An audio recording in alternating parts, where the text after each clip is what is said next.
Assalamu alaikum ورحمة الله وبركاته.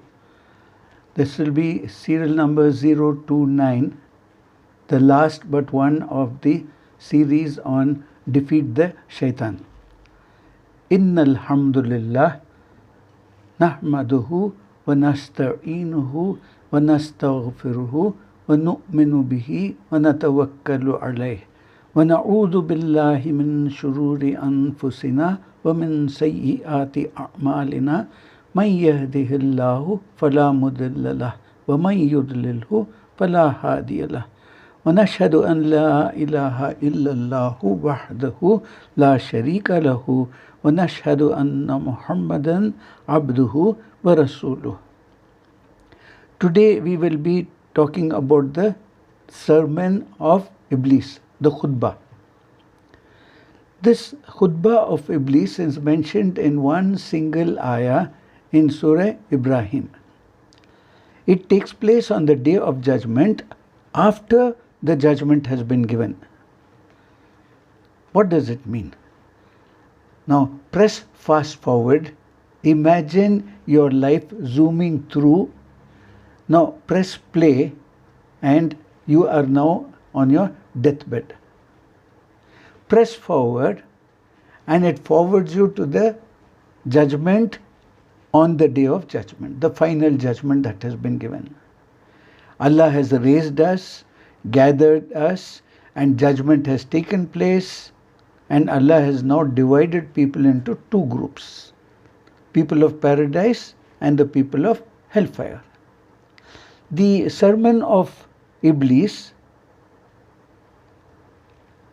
is given to the people of hellfire.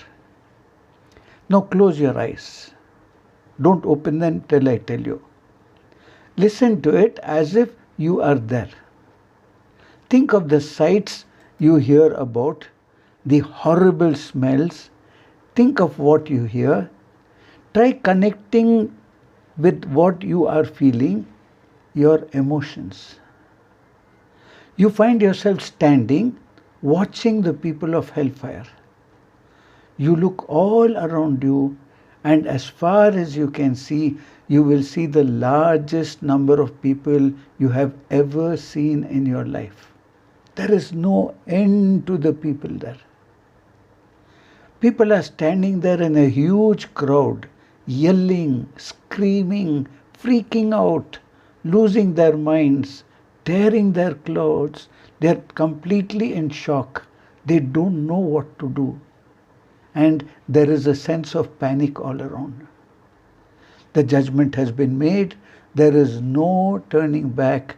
There is no retrial. There is no appeal. Nothing like that. In this crowd of people, a figure comes and he stands up.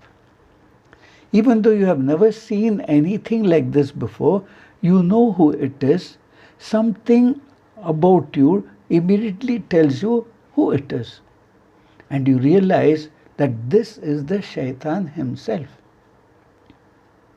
Allah tells us, when the matter is decided, it is over, the judgment is over, the verdict has been given.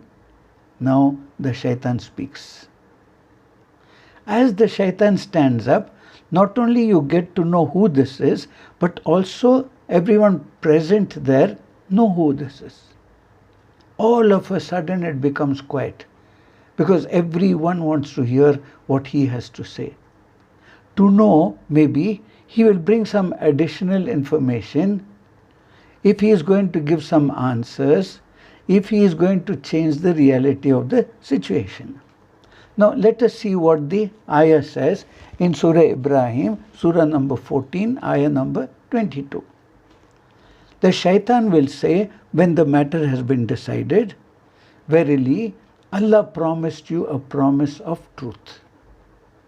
And I too promised you, but I betrayed you. I had no authority over you except that I called you, so you responded to me. So blame me not, blame yourself. I cannot help you, nor can you help me. I deny your former act in associating me, that is Shaytaan, as a partner with Allah. Verily, there is a painful torment for the ones who have oppressed themselves. Zalimun. The Shaitan says, most certainly, without any doubt, Allah had given you a truthful promise. And this is not what they were expected to hear. They did not expect the Shaitan to say that Allah was right. Shaitan continues, I made some promises too, but I betrayed my promises. That is, everything that Allah told you, everything that Allah's messenger told you was correct, but I made promises to you. I promised you that there is no such thing as an afterlife. I promised you that there is no heaven, no hell, that is just someone's imagination. I promised you that whether you obeyed Allah or not, it doesn't make any difference. I promised you that you live your life, just eat, drink, make merry, enjoy yourself, that's it. But you know what? The Shaitan says, I lied to you. I'm standing in front of you and I am betraying my promise to you. As a matter of fact, it turns out all of that was true. Allah was correct. The promise of Allah was correct. The message that the messengers brought was correct. They were sent for our benefit. The guidance that was given was for our benefit. I'm sorry, it was your benefit rather. The Shaitan says, you should have listened. And he continues to say this, people will start getting louder and louder. They'll get a sense of feeling that maybe he is not going to bring any relief. Maybe he is trying to mock us. Is he trying to make us feel worse? Already we are in such a horrible situation. What is he planning to do? So as they are screaming and getting louder and louder, he tells them, hold on, hold on. I had no authority over you. You think I made you do this? You think it is my fault? You think I can control you? I had no control over you. I couldn't make you do anything. Except the only thing that I did is that I called you. I invited you. I just suggested some stuff. I just said, maybe you should do this. Maybe this is better for you. And look at you. What did you do? You answered immediately. You didn't even wait. You didn't even question what I'm about to say. So, don't blame me. You think you can come now, after everything is said and done, and put all your blame on me? Don't you dare blame me. If there is anyone to blame, now that you are standing here, you are getting into the hellfire, the only one you can blame is your own self. The people begin to get louder and angrier. They realize that the Shaitan is there to mock them only, to make them feel worse, and no help is coming to them. So they start screaming, help us, help us, help us. Before what they were saying, it was your fault to the Shaitan. And Shaitan says, no, it was your fault, don't blame me. Now the table turns, now they say, help us, help us. The Shaitan replies, I cannot help you, calm down, stop yelling, I cannot help you today. To increase them in their despair, to make them feel worse, he is going to tell them that even if I wanted to, I couldn't. Because I myself am the one who needs help. I am in the same situation that you are in now. All this time you wanted to rely on me, you wanted to listen to me. You think I can help you? I am the one who needs help. I deny all the associations that you made with me. You listened to me when I told you to listen to me. I have nothing to do with that. When you listened to me rather than Allah, I have nothing to do with that. How foolish you were that you left Allah and you listened to me. I have nothing to do with such foolish thinking, such foolish behavior. I have nothing to do with that. He ends with his final words. His only goal to stand up and speak to them is not to help them, not to give them answers, but only to make them feel worse, only to increase them in despair. As it is as if he stabbed them in the back, and now with this sermon he is going to twist the knife so that the pain is intensified. The regret is intensified. He says, for oppressors, the wrongdoers, there is painful punishment.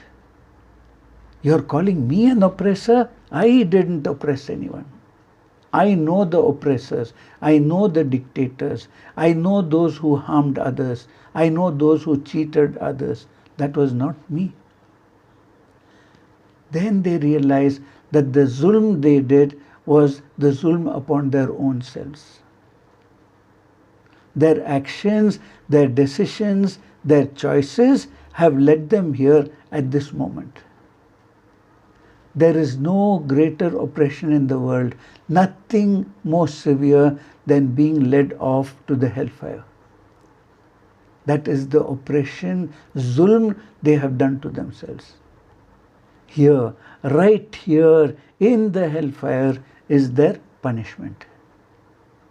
And then he stops. You can now open your eyes. This is the story that Allah has revealed to us in the Quran. You have heard this ayah many times before in Surah Ibrahim. But how many times have you thought about this? But why is Allah mentioning this in the Quran? You may have been very uncomfortable to put yourself in that situation, but I'd rather you be uncomfortable now. Think of the ayah, reflect and learn from it, so that on the day of judgment, we don't have to hear this for real. We don't have to stand in front of Iblees. We know what to expect on the day of judgment. This is the end of the story of Iblees. This is the end of our relationship with the Shaytaan. There is nothing more after this. Now, I would like to put forward a challenge to you. Alhamdulillah, through this series, we have gained more knowledge about the number one enemy of ours, the Shaytaan. So now let us take the challenge, how to defeat the Shaytaan. We request you sincerely to suggest at least 3 practical methods how you would defeat the Shaytaan. All the information received from you will be part of our final presentation based on the weapons you suggest for our war with the Shaytaan. What is our motto? Defeat the Shaytaan. So please share your suggestions latest by the 7th of June 2020. You can share it through the WhatsApp number 99862 57283 or email to Sajjad, SAJJAD .BLORE@gmail.com. Jazakumullah khairan for your patience and understanding and to help me in completing this series.